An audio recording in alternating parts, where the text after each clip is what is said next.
Assalamu alaikum wa rahmatullahi wa barakatuh, and welcome to Finding Me in the ITV networks. Today with one of my favorite nutty professors, if I might put it that way. Lorenzo Fioramonti is a professor at the University of Pretoria. He's also the director of GOVIN, which is the Center for the Study of Governance Innovation. And of course, his ideas and his new concepts are driving the economics department crazy, and that's what I like about this particular professor. I must say I'm not a fan of the economics. I've never been interested in accounting, but listening to Lorenzo speak about these concepts is very stimulating, and that's why I thought perhaps you might enjoy it too. So with that, I'd like to say thank you and making the time for being here, because I know you're so busy. Well, thank you for having me. Lorenzo, you've written a lot of books, you've written a lot of articles, but let's start with the first one, which I think is very interesting. I mean, everybody knows about GDP, but you have translated as a gross domestic problem. What is the problem with GDP? Because today, as I was coming in, I was listening to Statistics South Africa speaking about how the GDP has improved, but there's not enough jobs, and jobs are not being created, but there is signs of positive development in terms of the GDP. But you're saying there's a problem with GDP. What is the problem? There is a big problem. It's one of the biggest problems we have. I mean, first of all, to put it simply, it's a gross indicator, okay? I wonder how many people have ever questioned themselves, how come that we drive our economies by looking at something that is gross? And not net. Even linguistically, it doesn't really work. It doesn't suggest something we want, right? So it's a gross indicator, meaning that it gives us a false idea of actually the wealth we're creating. Just to give you an example, if I am destroying the environment, or I'm impoverishing people by taking away resources that they access naturally because they're open to them, that doesn't reflect in GDP. Only reflects when I actually restrict the access to those resources. And if I destroy the natural resources to sell them away, to sell them to other countries, that increases our GDP. So this idea of having a gross indicator of market transactions is actually driving us in the opposite direction of where we should be in the 21st century, which is about preserving what are the most fundamental resources of our countries, our natural resources, our environment, our social networks, our social safety nets, and so on and so forth. And by destroying this, we're creating economies in which we think we're actually wealthier, but we're ultimately much poorer, especially the majority of South Africans, the majority of people in most countries, especially in a country like South Africa that has a high level of inequality. So these are some of the reasons why, like the very generic reasons why GDP is a problem, because it influences the policies we take. As you said, Statistics South Africa released the new statistics about the third quarter of 2013, and everybody's up in arms because we're only growing by 1.4%. It's a new forecast for the end of the year, which is not sufficient. We should be growing at 6 or 7 or even 8%. But they never ask themselves, what do we mean by this type of growth? Is it growth in terms of destruction, or is it growth in terms of enhancing well-being, enhancing human development? Often it is the first. So if you have an indicator that's not actually indicating what people want, and people want to maximize benefit, they want the good life. But this indicator is so entrenched in every economics institution, in statistics institutions, and even in the policy measurements that governments use. How do you turn it upside down? And how do you then go to people and say, excuse me, you're measuring with the wrong tool. And if you're measuring with the wrong tool, you're going to come to the wrong outcome, or you're going to develop the wrong policies. Certainly, I'm sure, in my opinion, it would be a huge challenge. It's very entrenched. It's a way of framing reality for many people. It's been around only for 80 years, okay? We forget that there was a time when it didn't exist. And it was created for a different purpose. It was created to win the Second World War. It was created actually to plan the war economy. And it made sense, right? You want to plan the war economy, so you want to make sure that you build as many tanks, as many aircrafts and bombs as possible. You're right. But that's to win the war. It's not to run a normal economy. In a normal economy, you don't want to build as many tanks and bombs and things as possible, right? You want to build what we need. You want to make sure that people have decent work. You want to make sure that you're not destroying something which is to the benefit of everybody, like our ecosystems, our environmental resources, and so on and so forth. This is the misunderstanding from the very beginning. And it's so deeply entrenched nowadays that it's hard to get rid of it. But we're making progress. We're making progress because of climate change, because now even the dumbest politician in the world recognizes that things are not going in the right direction. We're making progress because even in South Africa, we see that GDP grows slowly, but jobs don't grow. Actually, jobs are plummeting. We call it a jobless recovery. But I wonder, if it's jobless, whose recovery this is, right? It's the recovery of somebody else. Oxymoron, yes. Maybe some of the big companies, maybe some of the big business, but not the recovery of a nation. Right. So this is the misunderstanding. We use an indicator that was defined and created for a very specific purpose to define what is progress. It was never meant to define progress. It was meant simply to look at the amount of economic transactions in a market. But you tell me, right, that if I am very sick and I need to go to the hospital every 5 minutes, I'm increasing transactions, but the government shouldn't want this to happen that much. Yes. If I'm using drugs, I'm also increasing transactions. Yes. If there are so many transactions that are unwanted and should be discouraged, including transactions that have to do with the plummeting and destruction of our natural resources. Some of them should be discouraged. But GDP-based policies see all of them as a sign of development. And our politicians, of course, are there drafting legislation that forces us to destroy, and even more, both our social and environmental resources. So when you speak about destroying our social and environmental resources, are you talking about this trading in resources, for example, fracking, or the world forests, or pollution of the world's oceans, etc., through excessive maritime fishing and things like that, which are never reckoned into this whole process of GDP? Yeah, absolutely. It's all of them, right? This is, I don't want to sound complicated, but it's a very simple accounting process, right? We all know, accounting 101, that profit is income minus costs, right? If you're running a company, a little kiosk, you have a certain capital, and then you make some money, you deduct one from the other, and you can tell whether you're profitable or not. Right. GDP doesn't do that. GDP doesn't take into account the capital that we already have, the natural social capital that we have. So a country that destroys itself to the point of selling everything away and becomes a desert will increase its GDP. And of course that makes no economic sense, right? Because you're creating income, but you're not considering the costs of it, right? So we need measures that allow us, at the very least, to deduct what is being destroyed or commodified from what is being produced. If we do that, I'm telling you, some companies in this country will have a hard time justifying how profitable they are, because the costs of their system of production is higher than the money they make. So, and this adds another political dimension to the whole discussion. It's not just entrenched in how we see the world, it's entrenched in how many types of businesses, not all businesses, many types of businesses see GDP somehow giving them a bit of a facelift in which they look good because they're producing money, but because they're not considering the costs that are generating for society. Now I'm going to bring in a typical stereotype. You're Italian. And when people think of Italians, they think of the Italian mafia. But now you're coming up with a concept that's actually challenging corporations in certain aspects. Like you said, if they have to really measure, it's going to be difficult for them to justify. Don't you think by you challenging this whole concept of GDP, you're actually infringing on the corporations, this maximizing profit scenario, and you're becoming a threat in that case, and so therefore they will do everything possible to keep your discourse underneath and let GDP ride? Look, I think I see myself as helping them transition to a better life for themselves. I think most of these corporations must be run by human beings that have children, right? They go to church and like watching movies, and maybe some of them like biking and even climbing beautiful mountains. So we have to help them transition to a better system of business. This is why I said it's not all businesses. For instance, small businesses are highly affected, negatively affected by GDP, because GDP only counts how much money they make. But you know that a small business makes more than money.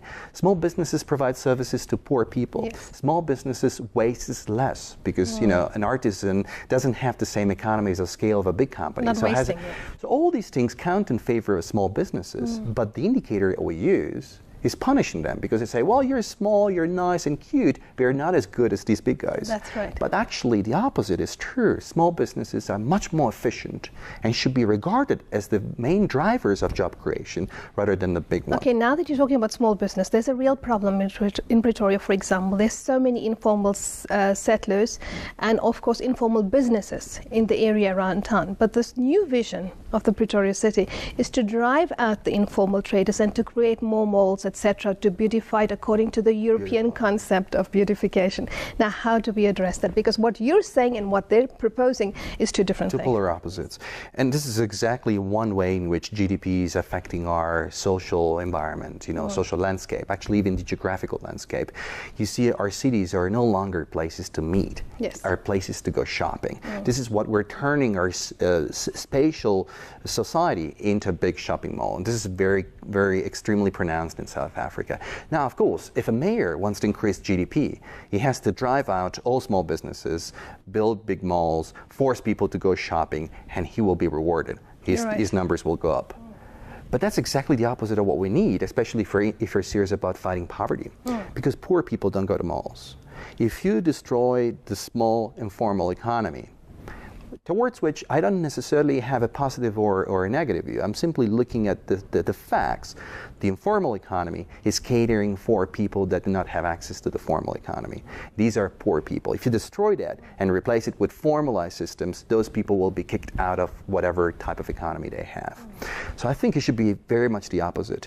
We should first of all realize that small business is socially, environmentally, and humanly more responsible than big business by structure, because it's run by families. Yes. Because these are people that have they kids. Have a vested interest. They have a vested interest. They don't take money out of the country, right? They want their community to flourish. I mean, how many people would destroy their own immediate environment? They wouldn't want, because they live where they're operating, right? So they have an interest in running business in a way that is much more transparent and much more efficient in many regards.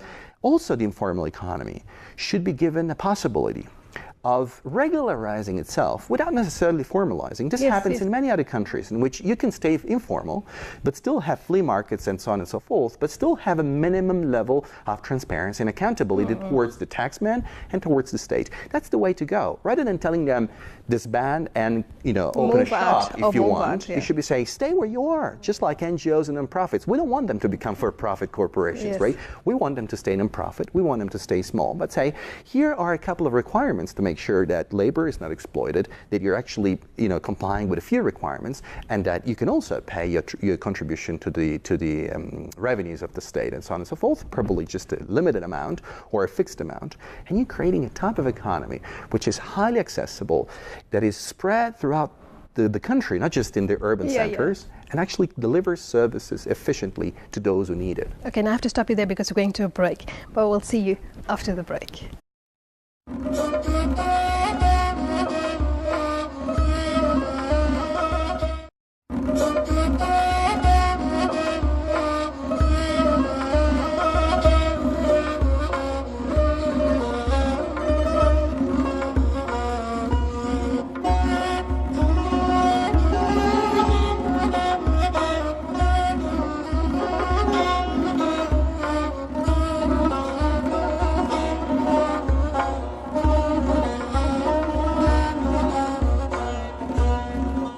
Assalamu alaikum rahmatullah, and welcome to the second segment of Finding Me on the ITV networks today with Professor Lorenzo Fioramonti. And before we went into the break, Lorenzo was explaining to us about this whole misconception behind GDP.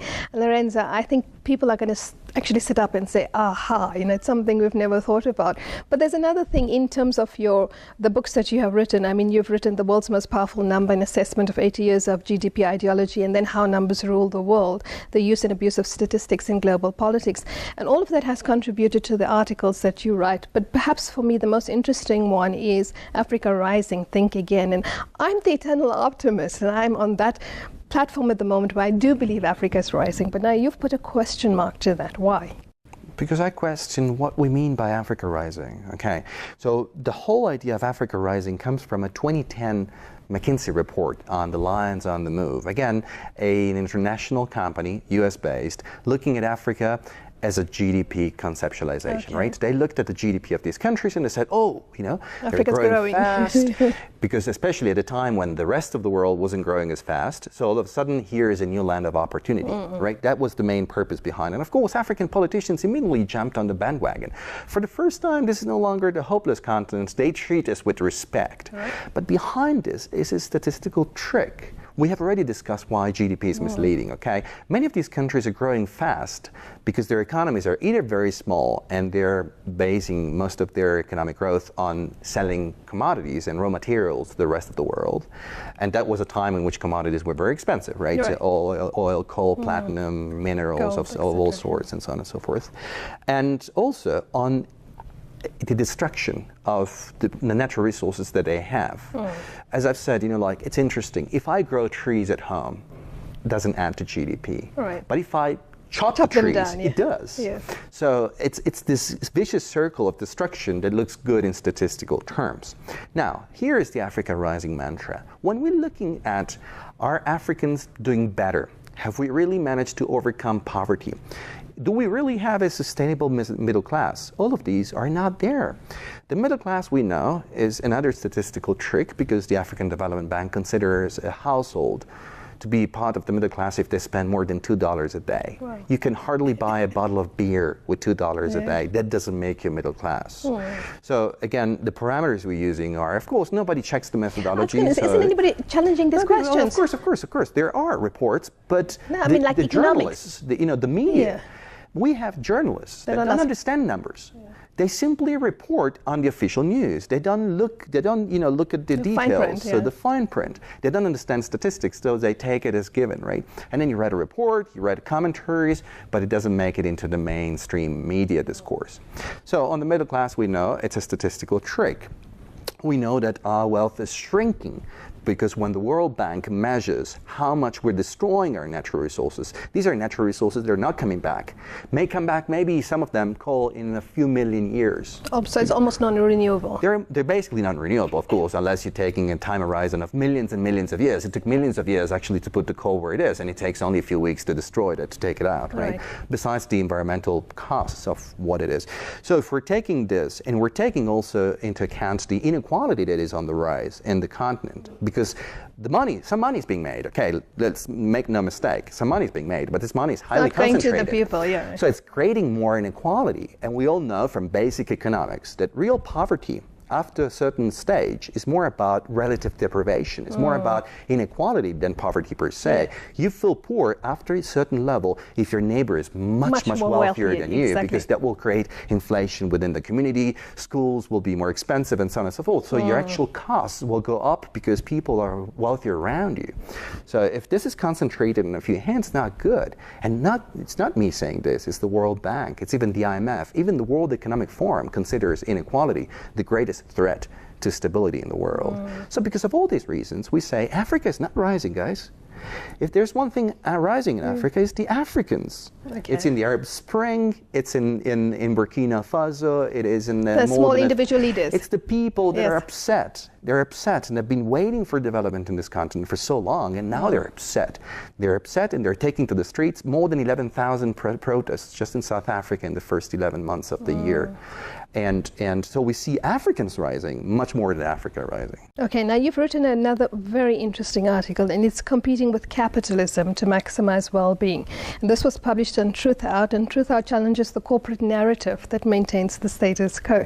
So this is a very interesting platform that has printed your article. Now, you speak about capitalism, and in there you quote, you say it makes the rich richer and the income gap wider.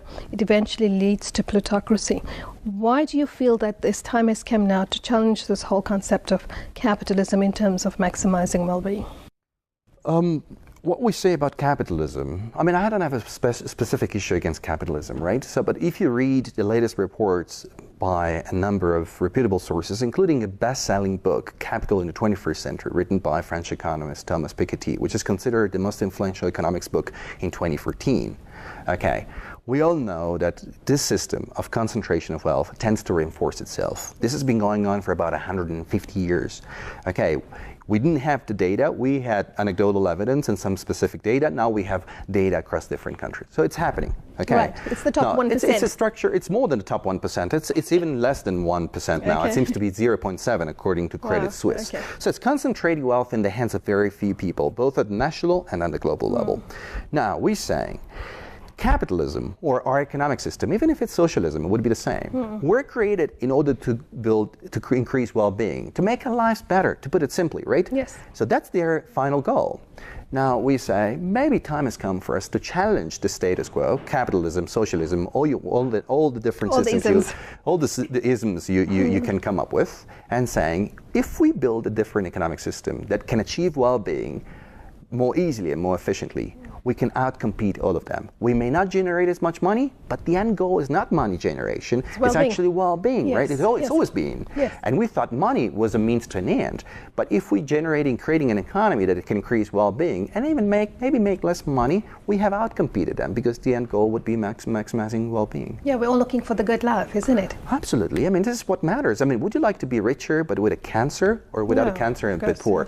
This is something so simple, but we somehow have forgotten that this is, basic economics again, but we've forgotten that. We've forgotten about the quality. We've forgotten about the very basic structures of why we have created the system that we have. Classical economists would agree with me now, but many neoclassical economists have forgotten that and have seen money generation as the ultimate goal of the economic system. No, the economic system was meant to create the good life. Okay, so how do you reinvent capitalism? So what we say is that rather than challenging capitalism or socialism directly, this has been done time and again in the 20th century, never worked.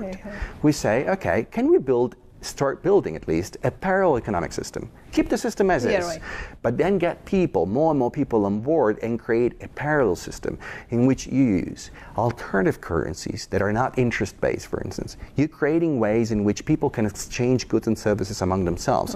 You're creating systems for energy generation that goes straight to the local community rather than getting bad energy from Eskom, right? That actually then doesn't give it to us anyway, and disperse it in the country. So if we're creating a parallel economic system, step by step, and we have now the means, the internet is a great resource, and this is spread not just in the north of the globe, but also in the south. We have mobile connections across Africa, and so we can start generating a parallel economy that will go hand in hand with the current economy, and at some stage overtake it. But and who's going to do it? There's obviously state leadership, entrenched banks, people who have got benefit from capitalism, large corporations are not going to do it. So who's going to do it? We have to start with the individuals. We have to start with like-minded corporations. We have to start with the small businesses. If one could get the small business on board, hundreds, even thousands of them, to say from now on, this is happening in Europe, for instance, from now on, we're going to use an alternative currency to trade among ourselves. The whole of small businesses in Johannesburg and Pretoria.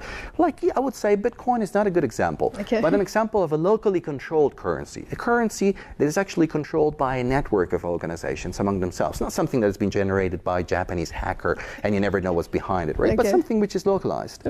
You could have hundreds, thousands, even probably millions of businesses coming on board, creating networks and creating a parallel economy. You can still go and pay by rand. I buy into what you're saying, but I think people are afraid. There's this fear of how are we going to do it? Who's going to manage it? And will it be secure if it's not safeguarded by the state or protected? But that's the interesting thing. That's what we have to start, like what we need education, what we need leaders that have innovative ideas. Our money's not safe.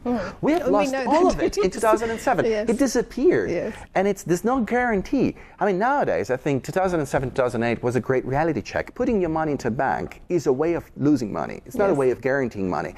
I'd rather put it under the mattress. Of course, in South Africa, with the crime we've got, we don't want to do that. But it's almost as dangerous as putting it under the mattress these days. Okay, you lose money by putting it in a bank. You don't know who's in charge of the rand. The rand is losing value every weekend. It may actually be worth one thing one day and half that thing a month later. Or the next, So this is a good reality check that should push a lot of people to say, you know what? I've got nothing to lose. The system is so upside down and messed up, then I'd rather have something I can control, I can have a say over. And if I know the people that are trading within the system, and currencies are just one way of doing this, you could create systems of crowdfunding whereby you could actually have, similar to the Stockwells in South Africa, ways of people accessing funds and credit without having to go to bank and getting charged an interest rate which is beyond control. This system is possible nowadays. We have to do that. It's not easy, but we have to do it. And if we do it well in countries and across countries, it may very well be something that 10, 20 years down the line, people look at it like, oh, we knew it was going to happen anyway. You know, now people doubt it now, but 20 years down the line, they may say, oh, you know, it was a lot very sensible and it was easy to do. Like, okay, we're at the end, and I would like you to leave us with a parting comment. What do you think is necessary, and what would you like the viewers to reflect on? I think what is necessary is that we have to realize that we are in charge, that we as individuals, with all our problems, conflicts of interest and different cultures and values, we are in charge. GDP told us that we don't need to be in charge. Technocrats, big economists, and central bankers can lead us to the perfect world. This is not happening. It's leading us into climate change, endemic poverty, and environmental destruction and social and social imbalances. We then believe in easy fixes, and this is not happening. The ultimate resource is our creativity right here. If we stop being passive citizens and become engaged citizens, there's a great world out there that can be changed and be made actually in line with our principles and visions, rather than the type of world we have in which we're not able to deal with the main challenges that our generation is facing. Thank you very much for that. I'm sure we have a lot more to talk about, so I'm going to call you back at a later point, okay? But I would like to leave our viewers with one final comment. Remember, you always have a choice. Fi amanillah, wassalamu alaikum wa rahmatullah.